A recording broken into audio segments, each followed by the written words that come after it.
सरकार बनते ही मोदी संभालेंगे देश, शाह संभालेंगे विरोधी, क्यों रोने वाले हैं कई नेता।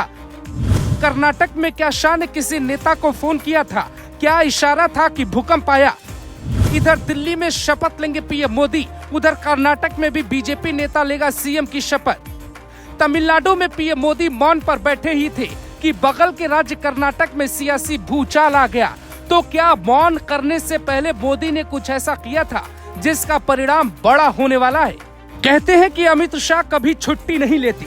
जैसे इलेक्शन में प्रचार खत्म हुआ, वैसे ही शाह कर्नाटक के प्लान ए पे काम करने लगे। कर्नाटक में लोकसभा की कुल 28 सीटें हैं। पिछली बार बीजेपी को 25 सीटें मिली थी। इस बार अनुमान है कि बीजेपी पिछला वाला ही रिकॉर्ड कायम रखेगी। लेकिन ऐसा क्या होगा कि राज्य की सरकार गिरने वाली है या हिल जाएगी? कुछ महीने पहले कर्नाटक की जीत के बाद दावा किया गया कि राहुल अब मोदी को हरा देंगे। समर्थक ये कहते हैं, दावा करते हैं, तभी 3 राज्यों में राहुल गांधी और कांग्रेस की करारी हार हुई।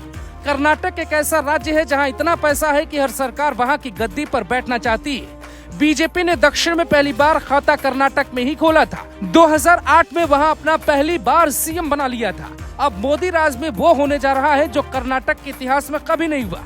कर्नाटक में फिलहाल सरकार है कांग्रेस की और सीएम है सिद्धरमैया। वहाँ डिप्टी सीएम है डीके शिवकुमार। ये वही शिवकुमार है जिन्हें कहा जाता है कि इनकी मेहनत से ही कांग्रेस को जीत मिली। आप कह सकते हैं डीके शिवकुमार की भूमिका एकदम राजस्थान के सचिन पायलट की तरह है, जिन्हें लोकप्रियता तो मिली लेकिन गद्दी नहीं मिली। चुनाव के आखिरी चरण के प्रचार तक कोई कुछ नहीं बोला, लेकिन जैसे ही कर्नाटक तक संदेश पहुंचा कि वहां बीजेपी की लहर है और मोदी सत्ता में आ रहे हैं, आपस में कांग्रेसियों ने बवाल मचाना शुरू कर दिया। क्या शाह के कहने पर यह बवाल हुआ? ये बात भी समझेंगे, लेकिन असल में हुआ क्या पहले ये समझते हैं। आधी रात को डीके शिवकुमार का एक बयान आता है और उसके बाद मीडिया में आकर तरह तरह का बयान देते हैं और जो दावा करते हैं वो बहुत हैरान कर देने वाला है। डीके शिवकुमार कहते हैं, कुछ राजनीतिक विरोधी शत्रुहंसा भैरव यज्ञ कर रहे हैं। इस यज्ञ का उद्देश्य उन्हें और मुख्यमंत्री सिद्धरमैया को राजनीतिक रूप से नष्ट करना है।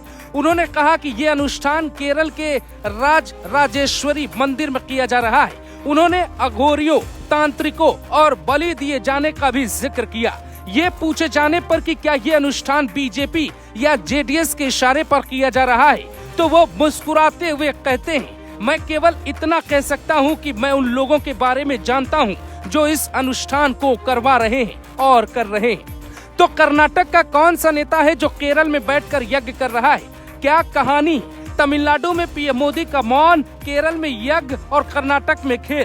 क्या अमित शाह कर्नाटक में सब कुछ तय कर चुके हैं? अगर वहाँ बीजेपी कुछ करती है तो कैसे सरकार बन सकती है? आपको वो भी समझाते हैं। विधानसभा चुनाव में बीजेपी और कांग्रेस की सीधी टक्कर थी, लेकिन बाजी कांग्रेस ने जीती। इससे पहले बीजेपी ही सरकार में थी, लेकिन बचाने में नाकाम रही।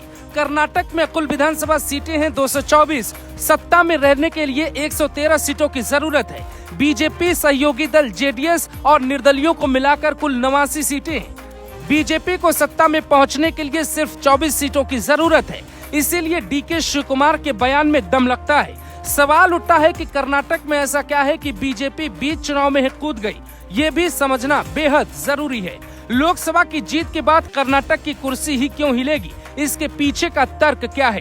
कर्नाटक में बीजेपी की खास दिलचस्पी होती है। कहा जाता है कि धन संपदा वाला राज्य है जो बीजेपी को किसी हाल में ही चाहिए। इसके पीछे दूसरा तर्क ये भी है कि अगर कर्नाटक पे पकड़ रही तो दक्षिण पर बनी रहेगी। जैसे यूपी को दिल्ली का रास्ता कहा जाता है, वैसे ही कर्नाटक को दक्षिण का द्वार कहते हैं। तो साफ है कि मोदी इधर शपथ ले रहे होंगे, उधर कर्नाटक में बीजेपी का कोई सीएम भी शपथ लेने की तैयारी कर रहा होगा। या आप कह सकते हैं कि बीजेपी लोकसभा में जीत रही है। इसका एग्जिट पोल भी डीके शिवकुमार ने अपने बयान से बता दिया है। डीके शिवकुमार राहुल गांधी के खास है। उन्हें पता है अगर सत्ता नहीं रहती है तो फिर वो सिंधिया की तरह राहुल का साथ छोड़कर बीजेपी की तरफ भी जा सकते हैं।